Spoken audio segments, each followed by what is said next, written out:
professora Helena, dou aula de língua portuguesa para o Fundamental 2. Sou morena, com cabelos cacheados, mais ou menos na altura dos ombros. Sou de estatura mediana e estou muito feliz por estar aqui com você. Nessa videoaula do 6º ano de hoje, nós vamos explorar como alguns recursos linguísticos nos auxiliam na transmissão de sentidos. Sentido de causa, de consequência e de oposição. Vamos observar como esses sentidos aparecem nos textos? Vem!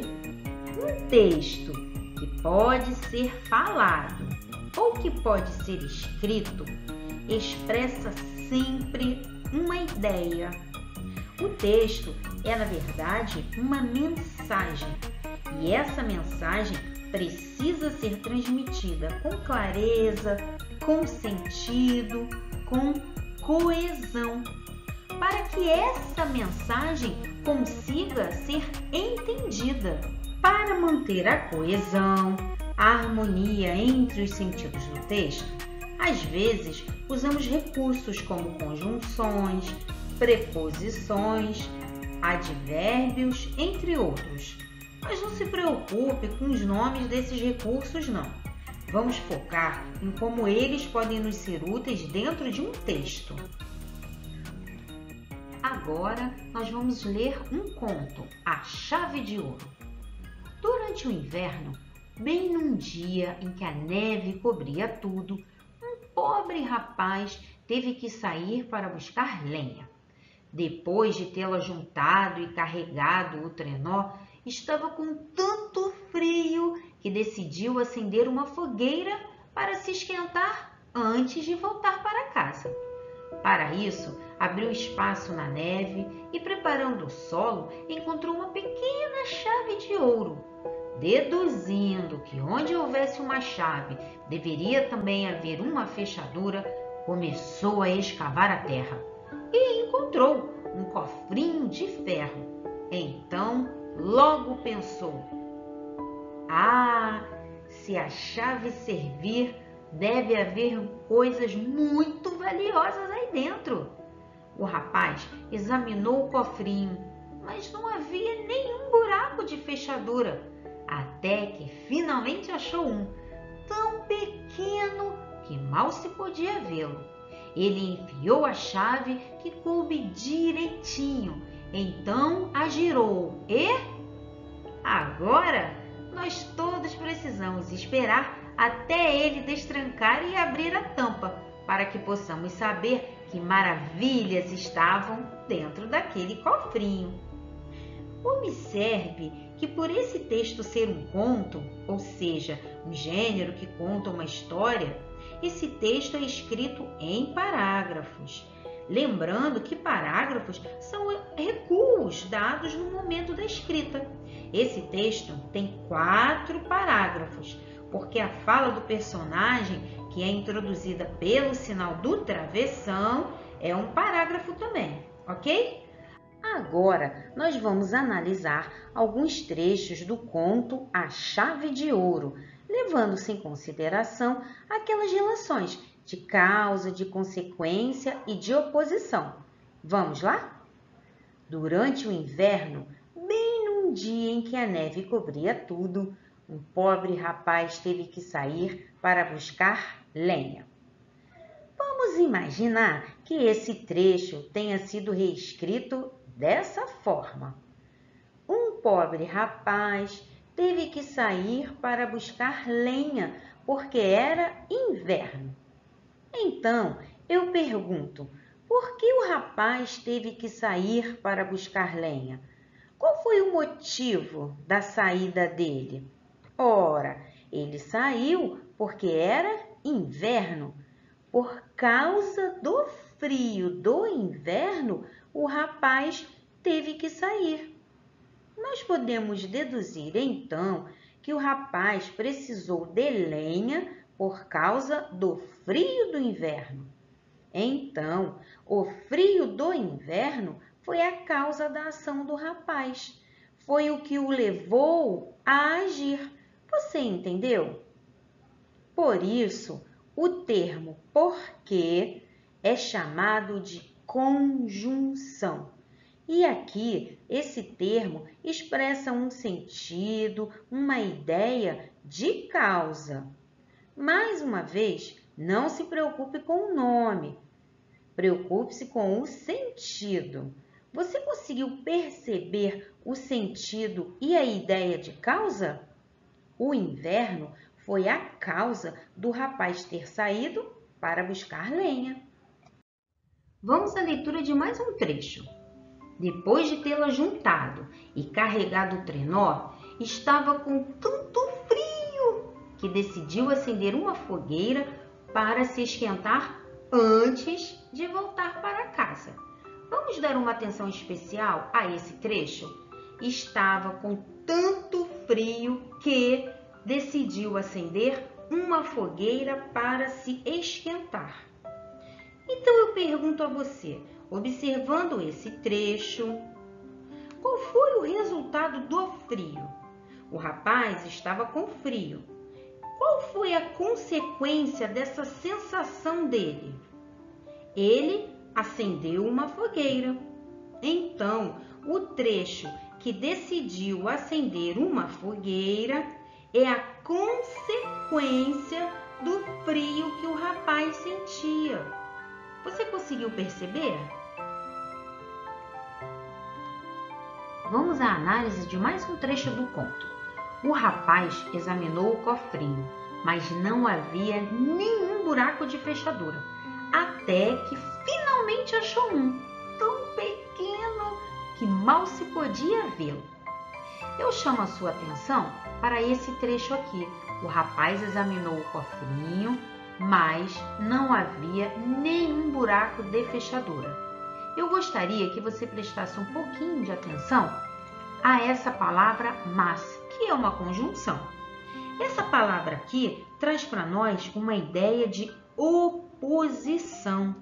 Como assim oposição? Sim, oposição, porque o resultado no início não foi o esperado. O rapaz olhou o cofre, olhou e não achou a fechadura. Essa conjunção cria um sentido de quebra de expectativa. Ele pegou o cofrinho todo animado e quebrou a expectativa, porque ele procurou e não encontrou. É a mesma coisa que você abrir o seu congelador, achar um pote de sorvete e ao abrir o pote, descobrir que na verdade ele está com feijão. Expectativas foram criadas e aqui foram quebradas.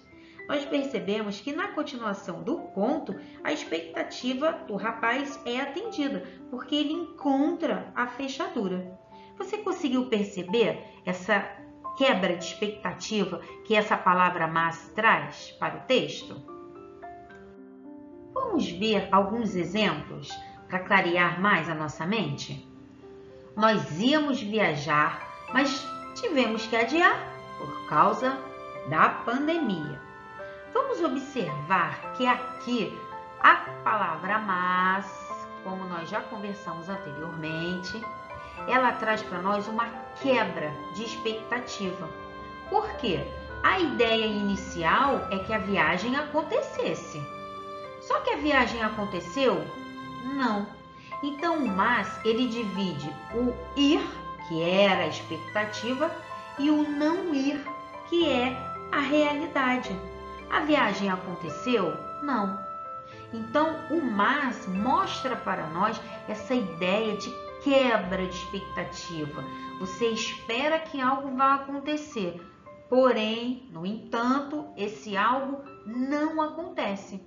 E essa ideia é introduzida pela conjunção mais, dentre outras conjunções que nós veremos um pouquinho mais à frente.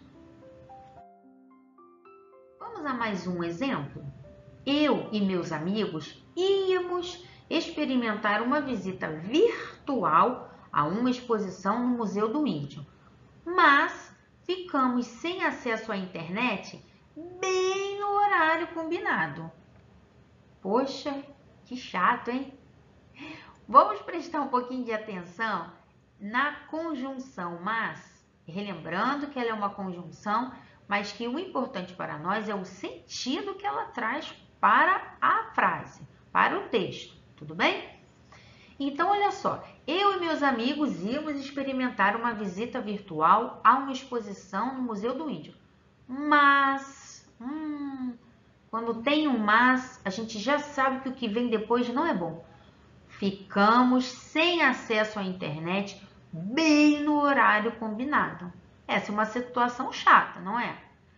Existe uma quebra de expectativa, não existe? Então, essa quebra de expectativa, ela é introduzida aqui nesse trecho pela conjunção mas. Você consegue perceber essa relação entre visitar e não conseguir visitar virtualmente? A expectativa é que a visita virtual acontecesse, não é verdade? Essa era a expectativa. No entanto, a visita não aconteceu. Aconteceu? Não. Então, houve uma quebra de expectativa. E essa quebra de expectativa é introduzida pela conjunção mas. Ficou um pouco mais claro para você agora? Revisar é aprender mais. Na aula de hoje, nós exploramos como alguns recursos linguísticos nos auxiliam na hora da transmissão de relações de sentido. E uma dessas relações trabalhadas na aula de hoje foi a relação de causa. A relação de causa pode ser expressa pelo uso de palavras como porque, pois, visto que. Lembra-se do exemplo do rapaz que teve que buscar lenha porque era inverno? É uma relação de causa. Outra relação de sentido explorada na aula de hoje foi a relação de oposição. Essa relação é aquela que transmite um sentido de quebra de expectativa. Essa é aquela do pote de sorvete que, na verdade, era um pote de feijão. Lembram-se que a visita virtual ao Museu do Índio aconteceria, mas na verdade não pôde acontecer por conta da internet? Esse mas introduz essa quebra de expectativa. E essa relação de oposição, ela pode ser expressa pelo uso de palavras como mas, porém, contudo, entre outras. E a outra relação de sentido trabalhada na nossa aula de hoje é a relação de consequência. E aqui ela foi expressa pelas palavras tanto que. Lembram-se que o rapaz estava com tanto frio que resolveu acender uma fogueira para se esquentar? É uma relação de consequência. Ah, agora é a hora do desafio do dia. Vamos lá? Bem, como em tudo o que acontece em nossa vida há um motivo, tente observar as relações de causa e de consequência nas situações que acontecem ao seu redor, as situações do dia a dia. Você pode fazer duas colunas, que tal? Uma das colunas você usa para escrever as causas e a outra coluna você usa para escrever as consequências das ações. Aceita esse desafio? Isso é tudo, pessoal! Eu espero que vocês tenham aprendido um pouquinho mais sobre as relações de causa, de consequência e de oposição. Beijos e até a próxima aula, hein? Tchau!